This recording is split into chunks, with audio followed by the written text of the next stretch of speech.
Sa Pilipinas, ang dilatang tuna ay bahagi na ng pang-araw-araw na pagkain. Madalas itong kasama sa kanin, pandesal at quick meals sa bahay o opisina. Isa itong abot-kayang pinagkukunan ng protina at omega-3, nutrients na kapakipakinabang para sa puso at utak. Ngunit hindi lahat ng dilatang tuna ay pareho ang kalidad at may mga seryosong usapin tungkol sa kalusugan, kontaminasyon at mercury content na dapat nating pag-usapan.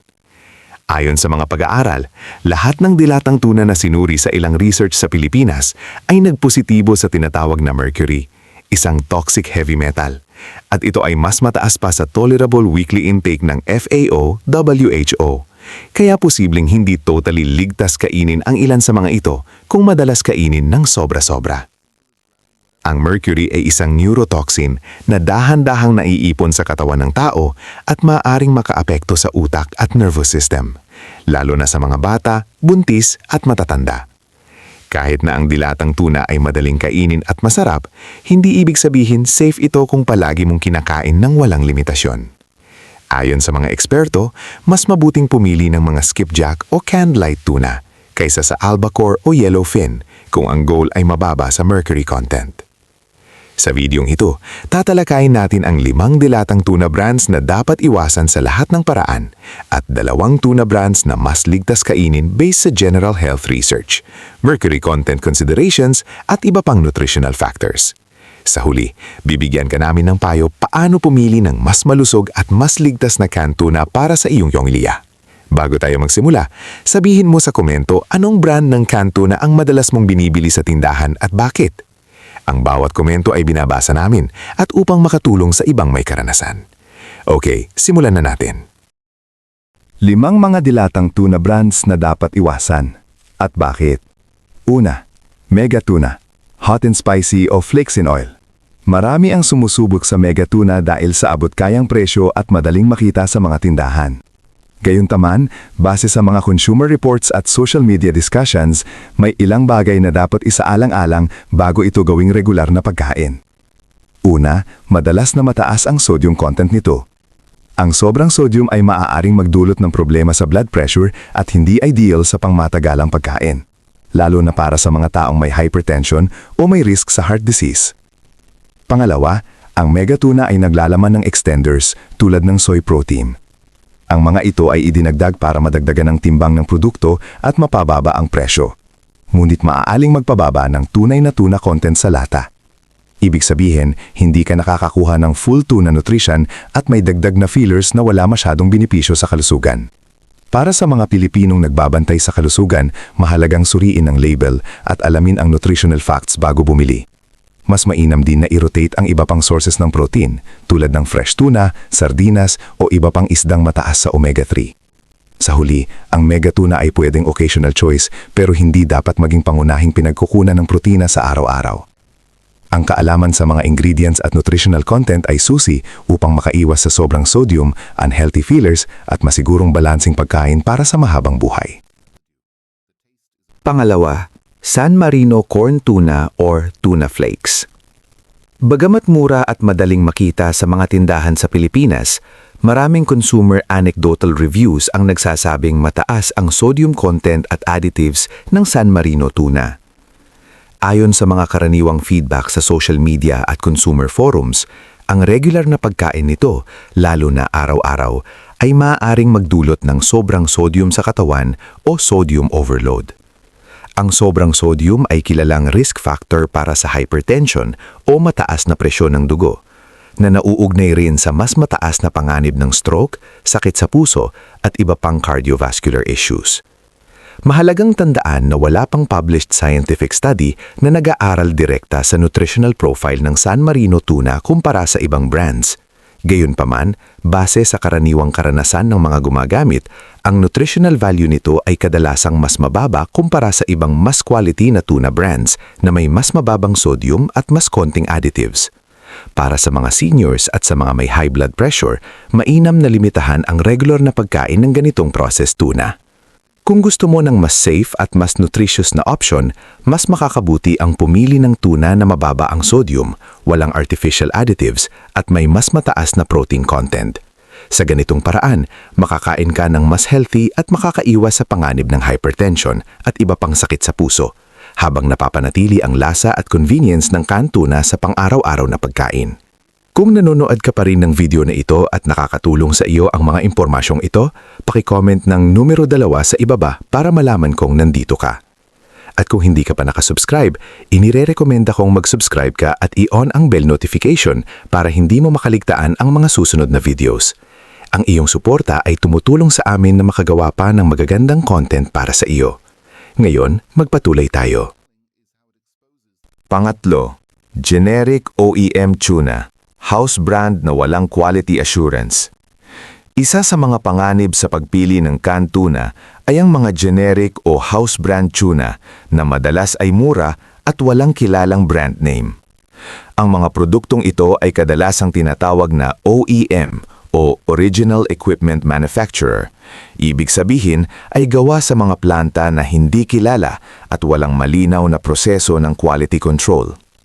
Ang malaking issue dito ay kakulangan ng transparency. Kadalasan hindi nakalagay kung saan nanggaling ang isda, anong species ng tuna ang ginamit o kung ano ang nutritional content ng produkto. Dahil sa hindi sertipikadong sourcing, may mas mataas na posibilidad na ang tuna ay kontaminado ng mabibigat na metal gaya ng mercury o iba pang environmental pollutants.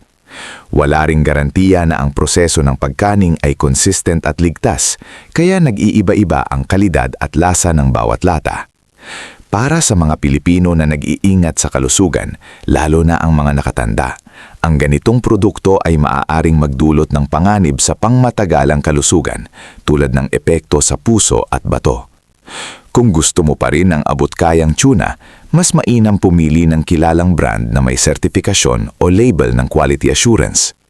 Marami sa mga brand na ito ang naglalagay ng malinaw na impormasyon tungkol sa species ng tuna, pinagmulan ng isda at nutritional value, kaya mas ligtas kainin araw-araw. Tandaan, huwag maging sakim sa murang presyo, lalo na kung kalusugan ang nakataya. Ang kaunting dagdag para sa certified tuna ay proteksyon para sa katawan, kalusugan at pangmatagalang kapakanan. Pang-apat, Milesea at Dali Tuna, mga low-budget at hindi kilalang brand. Sa mga palengke at discount stores, madalas nating makita ang mga low-budget at hindi kilalang brand ng tuna tulad ng Milesea at Dali. Bagamat mura at madaling mabili, maraming eksperto at consumer ang nagbabala tungkol sa kalidad ng mga ito. Maraming nagrereklamo na ang laman ng tuna ay watery o malabnaw, kulang sa natural na lasa at minsan ay may kakaibang amoy o aftertaste. Ang mga sintomas na ito ay madalas indikasyon na ang tuna ay maaaring dumaan sa labis na processing o may halong additives. Ang mga hindi kilalang brand ay kadalasang hindi transparent sa pinanggagalingan ng isda, proseso ng pagkaning at mga preservatives na ginamit. Dahil dito, may posibilidad na mas mataas ang risk ng contamination o pagkakaroon ng less nutritious product. Hindi rin masyadong malinaw kung kailan at paano ito na-produce at kung ligtas itong kainin ng regular, lalo na para sa mga seniors at mga may compromised health. Hindi ibig sabihin na lahat ng low-budget tuna ay delikado, pero para sa kalusugan, mas mainam piliin ang mga kilala at certified brands. Ang mga ito ay may quality control, standardized processing at malinaw na label ng ingredients at expiration date. Sa ganitong paraan, masisigurado natin na mas ligtas kainin ang tuna at may mas mataas na nutritional value, lalo na sa protina at omega-3 na mahalaga sa puso at utak. Kung gusto mong kumain ng canned tuna ng regular, huwag lang basta-basta bumili sa mura at hindi kilalang brand. Mag-invest sa quality at safety para sa pangmatagalang kalusugan. Tandaan, ang mura ay minsan nagiging dahilan ng masamang epekto sa katawan kapag palagian ang konsumo. Panglima, imported budget tuna na may mataas na filler at sodium. Hindi lahat ng imported tuna ay ligtas kainin, lalo na ang mga murang brand na budget-friendly. Marami sa mga ito ay may mataas na sodium, preservatives at extenders na maaaring makaapekto sa kalusugan kapag madalas kainin. Bukod dito, hindi rin palaging malinaw ang pinagmulan ng tuna species, na mahalaga dahil ang iba't ibang species ay may iba't ibang antas ng mercury. Halimbawa, ang mga malalaking tuna tulad ng albacore at yellowfin ay kilala na mas mataas sa mercury kumpara sa skipjack na mas maliit at kadalasan ay mas ligtas. Ang mataas na sodium content sa ilang dilatang tuna ay maaaring magdulot ng problema sa blood pressure, lalo na sa mga seniors o sa mga may hypertension. Ang preservatives at extenders naman ay pwedeng magpababa sa nutritional value ng tuna, kaya't mas kaunti ang aktwal na protina at omega-3 fatty acids na makukuha mo. Para sa mga nag-iingat sa kalusugan, mas mainam piliin ang light tuna in water na malinaw ang species at may mas mababang sodium. Mas ligtas din kung ito ay sustainably sourced at may label ng mercury testing o FDA approval. Sa pangkalahatan, ang mga low quality, high sodium at mataas sa extenders na imported tuna ay hindi ideal kung ang layunin mo ay magkaroon ng healthy diet. Sa halip, pag-aralan ang label, piliin ang mas maliit na species at limitahan ang madalas na pagkain ng malalaking tuna. Sa ganitong paraan, may iwasan ang sobrang sodium at mercury exposure habang nakakakuha pa rin ng benepisyo ng protina at omega-3 na mahalaga sa puso at utak. Dilatang tuna brands na talagang mas ligtas kainin. Una, Century Tuna, Chunk Light o Skipjack variants. Ang Century Tuna ay isa sa pinakasikat at malalaking tuna brand sa Pilipinas at kilala sa kanilang operasyon sa General Santos City, ang tuna capital ng bansa. Ang kanilang light tuna mayans, lalo na ang skipjack chunk sa tubig o vegetable oil, ay mas mababa ang mercury kumpara sa mas malalaking tuna tulad ng albacore o yellowfin.